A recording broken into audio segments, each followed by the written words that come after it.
This is KHQA Overtime with Chris Dewar. Brought to you by Con Communications. This is KHQA. It's your news now. Well, this is Saturday, February the 18th, and you have indeed entered Overtime, where we are happy to welcome aboard the fine folks at Con Communications as our new sponsor. And in the words of 1980s mope rocker Morrissey, you have incredibly good taste, Con Communications. Thank you for all your support. Well, we are at the precipice of March Madness, as you well know, but before we can get there, it is Mat Madness all across the tri-states. 3 states, 2 guys looking for state championships tonight, and that's where we're going to start. We're going to start in Illinois, in Champaign, where Colton Pease is set to wrestle the #1 heavyweight in the state, Reed Selby of Byron. Things are running just a tad bit behind in beautiful Champaign. In fact, they didn't even do the March of Champions until about 7:55. That was scheduled to start at 7 o'clock, so we don't have any highlights yet. As soon as this happens, we will bring you the score, hopefully as it happens, of a Colton Pease State Championship right here on Overtime. We can, however, show you how Colton got there last night, state semifinals, taking on Morgan Supergen. Actually, we have the wrong video here. If we could pull back out of that, we'll try to come back in just a bit and get to that in a second with the Colton Pease video in just a second. So come on back to me. We'll try to chase that down here for you in a second.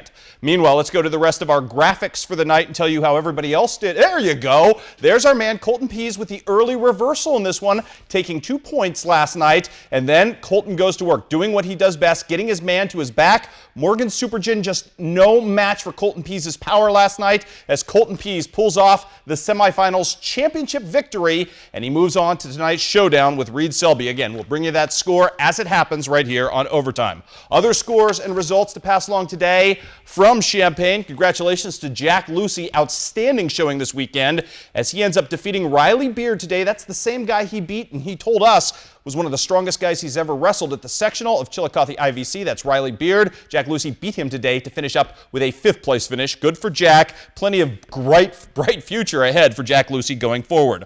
Also, best story of the weekend, maybe Jonah Coggeshall, who suffered that unfortunate DQ in the opening round, wrestles his way all the way back through WrestleBacks, to take 3rd place, defeating Evan Weaver of Normal U-High tonight, 9-7 to get that done. So it has to be a measure of satisfaction for Jonah Coggeshall. If it weren't for the controversy, he might well have won a state championship, though. That has to be a little bit disappointing and sting just a little bit. Zach Abney of Pittsfield, wrestling at the 170-pound bracket, wins his 5th place match today against Jake Wald by a 5-3 decision in overtime. High drama for Zach, so he is your 5th place finisher at 170. Your 4th place finisher at 170, also a local product. Clayton Seward of Beardstown loses a 10-5 decision to finish 4th, but that's a nice showing at 170 from the local area. Also, Garrett Kessner of Camp Point Central Southeastern lost an 11-4 decision in the 5th place match to end up with a 5th place finish for state. So congratulations to that young man. Also congratulations in Class 2A to Jordan Watkins of Jacksonville,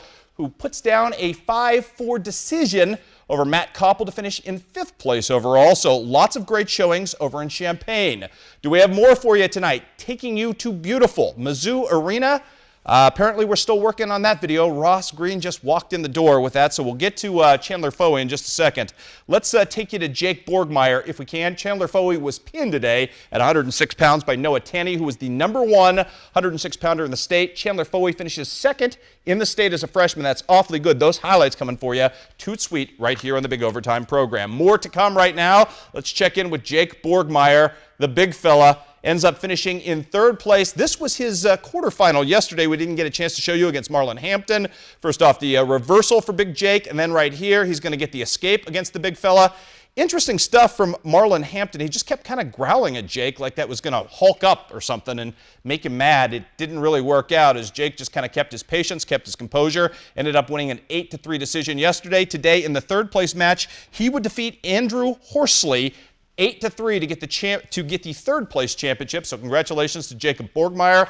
That is a 2nd and a 3rd place finish for the Hannibal guys right there. Also, the big stage was pretty kind to Colby Collings this weekend as well. Let's take you to his quarterfinal matchup. You can see that from yesterday, but we want to tell you he ended up finishing in a loss today in the 5th place bout to Nick Kuhn, but again, just a freshman, a fantastic one at that. So congratulations to Colby Callings, who ended up with a really, really nice finish on the weekend, finishing in 6th place as the Pirates grab a 3rd, a 2nd, and a 6th on the weekend. We're going to try and show you those Chandler Foey highlights as we speak against Noah Tini. And you will see him going to work right here. This is championship action from tonight, just in the door from the intrepid Ross Green, who braved highway patrolmen all the way from here to Columbia to get this done. First period, Tini with the nice takedown early on. Tini scores 3 back points right here as well, working our man over and eventually getting the back points on this guy right here, Mr. Chandler Foey, as he's trying to fight his way out. The Hannibal coaches trying to implore their guy to get it done. Tini, remember, a defending state champion. That was a tall order. Foey trying to try something, anything in this one, but eventually Tini would end up getting the pin. As we said, though, great weekend and great showing for Chandler Foey. 4 more years, maybe 3 state champions in his future going forward there. Also, Iowa scores to pass along tonight, but first, one more Missouri score to tell you about. We do have one state champion from the area. For the 2nd time in his career, Mark Schmidt of Centralia wins a state championship, beating Cole Kemna of Blair Oaks 8-3 to get that done at 120 pounds, so congratulations there. Also, for the 2nd time in his career, Keokuk's Derek Rose is a state medalist. He won 7th place today, beating Dustin Fuller 7-3 to get that done. More scores to pass along for you. Congratulations as well to Bryce Meyer of Fort Madison. He ends up with a 6th place state finish. Best finish in Iowa of anyone, though, goes to that fella, Dakota Gray, who ends up losing in the first round, but wrestling his way all the way back to 4th place. Good for Dakota as he takes 4th at 138 pounds. Some other scores to pass along tonight of a high school type nature. The Keokuk Chiefs pull off a major upset tonight in the regional semifinals, beating Washington 48-44. You might recall that Washington had twice previously in the regular season beaten Mike Davis's Chiefs. Rachel Dunlap with 13 points there for the victorious Chiefs. They will move on to Oskaloosa, to play Oskaloosa, I should say, on Tuesday. That game set to take place at Washington, as I understand it. Also, more congratulations to go out to America's hometown. The state swimming meet in Missouri takes place today. Hannibal as a team, 25th, but the big story, Kay Gieske, the outstanding junior, finished 4th place in the 100 free today. She also had a 9th place finish in the 50 free. Tessa Bienick with a 10th place finish in the 50 free to give Hannibal all of its points. Congratulations to the Pirates. Another strong showing in state swimming this year. And when we come back, we will catch you up to date on all the day's goings on in college basketball.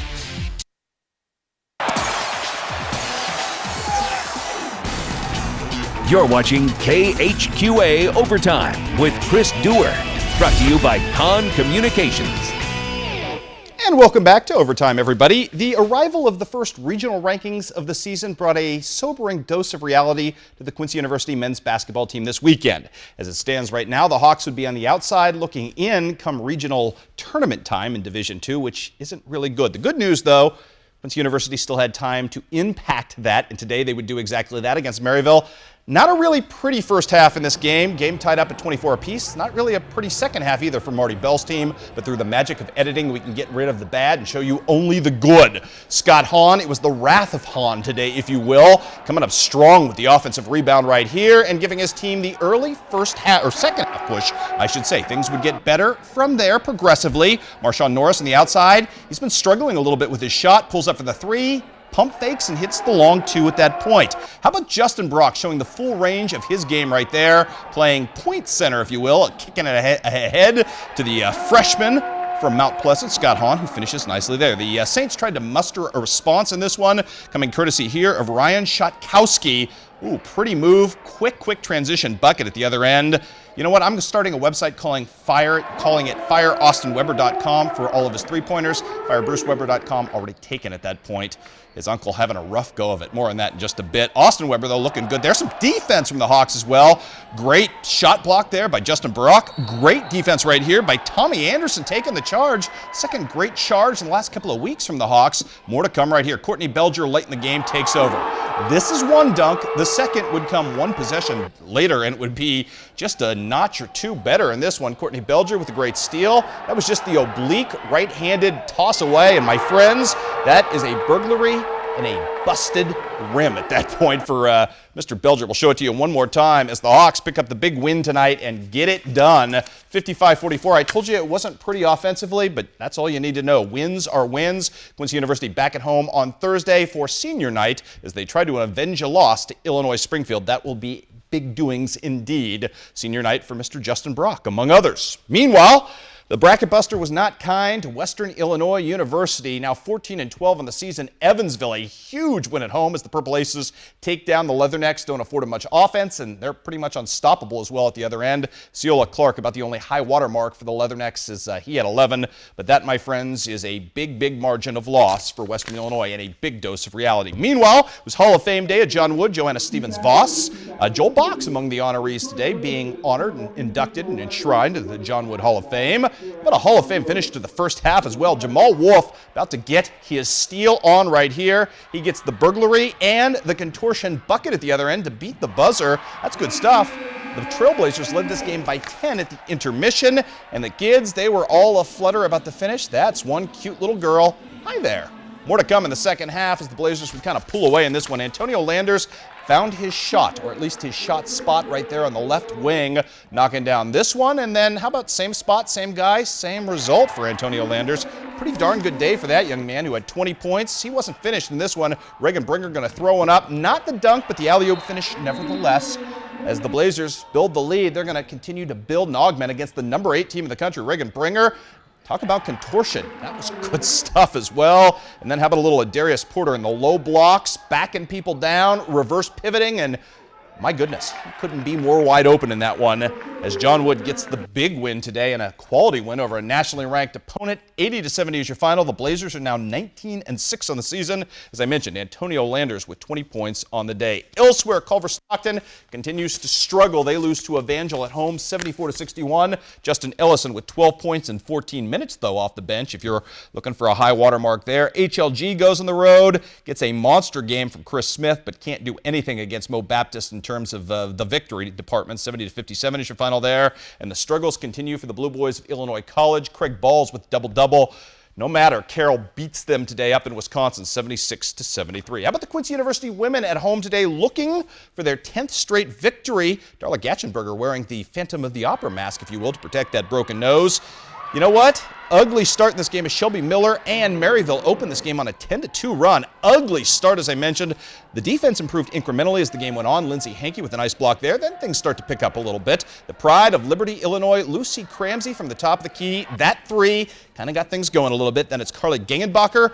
She's going to make a three-point play. Eventually this ball is going to fall in after hitting the rim 4 different times in 4 different places. 3-point play possibility. She would miss the free throw, but on the ensuing offensive rebound, at the other end of it, it's Darla Gatchenberger again, knocking down the 3 in this one, turning her head away from the garish light of day, if you will.